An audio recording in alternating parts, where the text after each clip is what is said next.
we limit ourselves. And it's only us. There's nobody else that's doing it to you. You've chosen to adopt those beliefs. And once you push yourself outside of that comfort zone, what becomes possible is absolutely miraculous. What is this limiting belief in my case that I'm not a good person? What does it cost me in my past to think this way?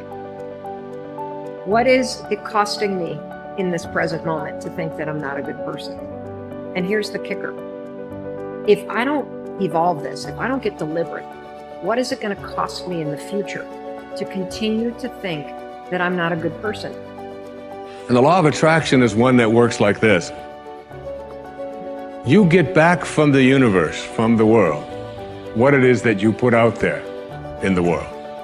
And if you're putting out there into the world that I am not worthy of attracting something beautiful into my life, that the universe will respond back to you with exactly that message. If I'm lying to you about who I am, or I'm lying to you about whatever, there's no starting point. There's a false reality.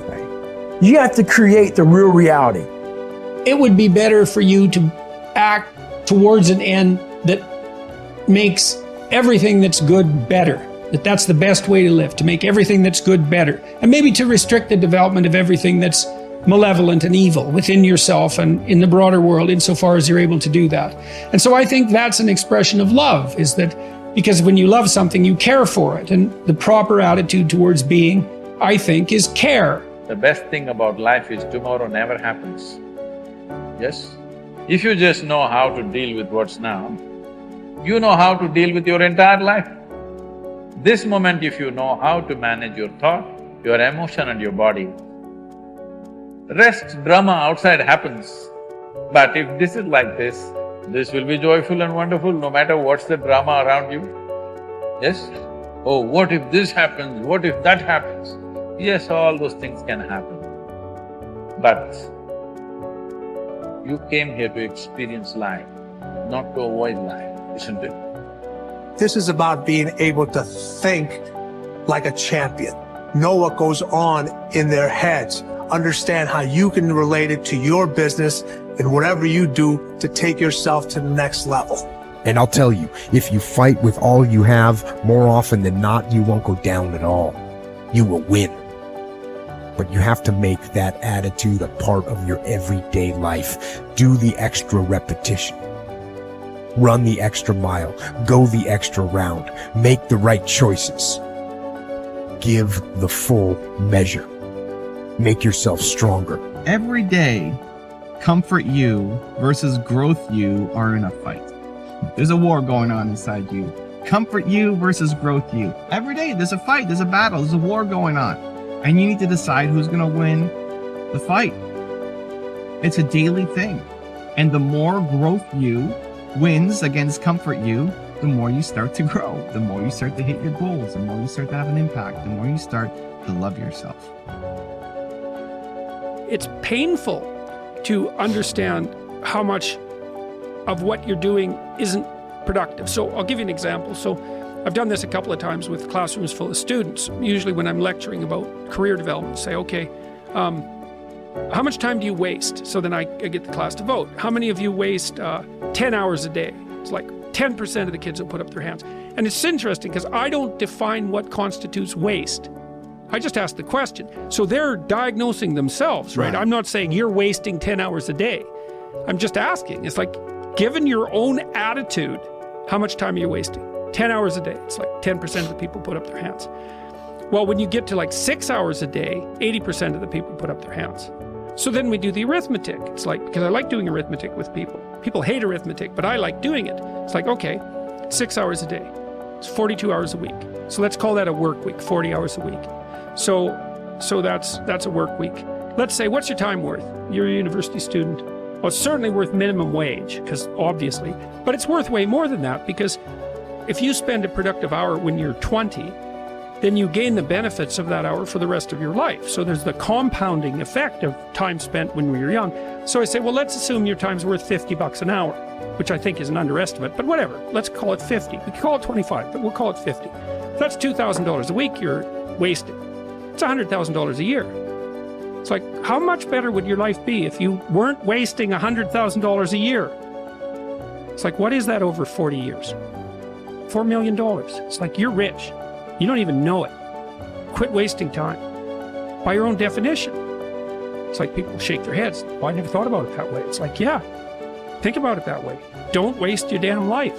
I know I'm a weak man. I know that I have sinned. I know that I am not perfect. But if I could have a person who's so much wiser than me, if I could look out into the future and my highest, best, strongest, happiest, boldest self could step into the situation, how would my better self advise me now?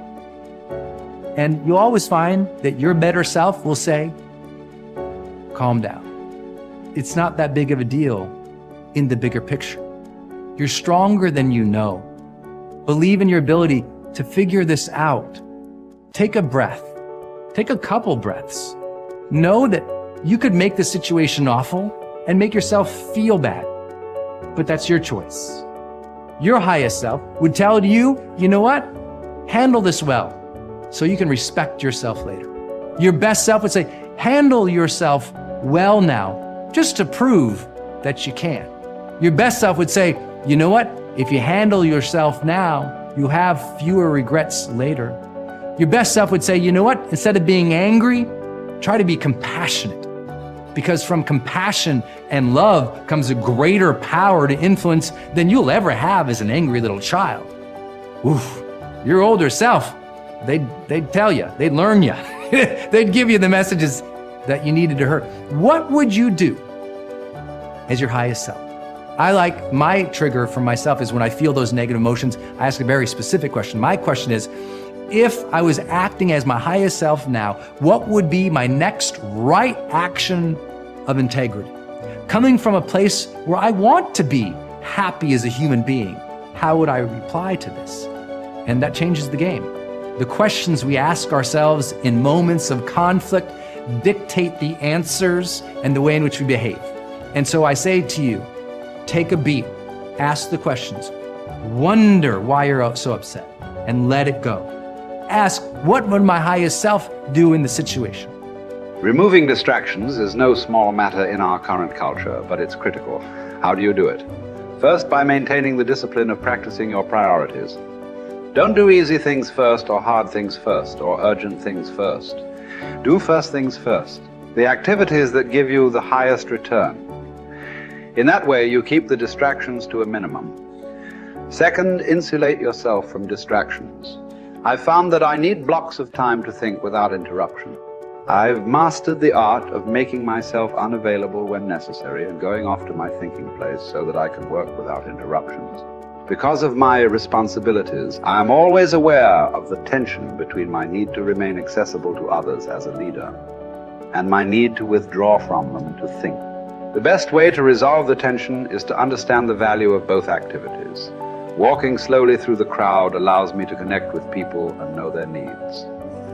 Withdrawing from the crowd allows me to think of ways to add value to them. My advice to you is to place value on and give attention to both. If you naturally withdraw, then make sure to get out among people more often. If you're always on the go and rarely withdraw for thinking time, then remove yourself periodically so that you can unleash the potential of focused thinking. And wherever you are, be there. Once you have a place to think, you need the time to think. Because of the fast pace of our culture, people tend to multitask. But that's not always a good idea. Switching from task to task can cost you up to 40% efficiency. According to researchers, if you're trying to accomplish many things at the same time, you'll get more done by focusing on one task at a time, not by switching constantly from one task to another. Ralph Waldo Emerson, the great transcendental thinker, believed concentration is the secret of strength in politics, in war, in trade, in short, in all management of human affairs. To help me concentrate on the things that matter, I work to keep important items before me. One way is to ask my assistant to keep bringing it up, asking me about it, giving me additional information in reference to it. I'll also keep a file or a page on my desk so that I see it every day as I work. That strategy has successfully helped me for 30 years to stimulate and sharpen ideas. If you've never done it, I recommend that you try it. Take a good look at yourself from time to time to see whether you are actually making progress. That is the most accurate measure of whether you are making the best use of focused thinking. Ask yourself, am I seeing a return for my investment of focused thinking time? Is what I am doing getting me closer to my goals? Am I headed in a direction that helps me to fulfill my commitments, maintain my priorities, and realize my dreams?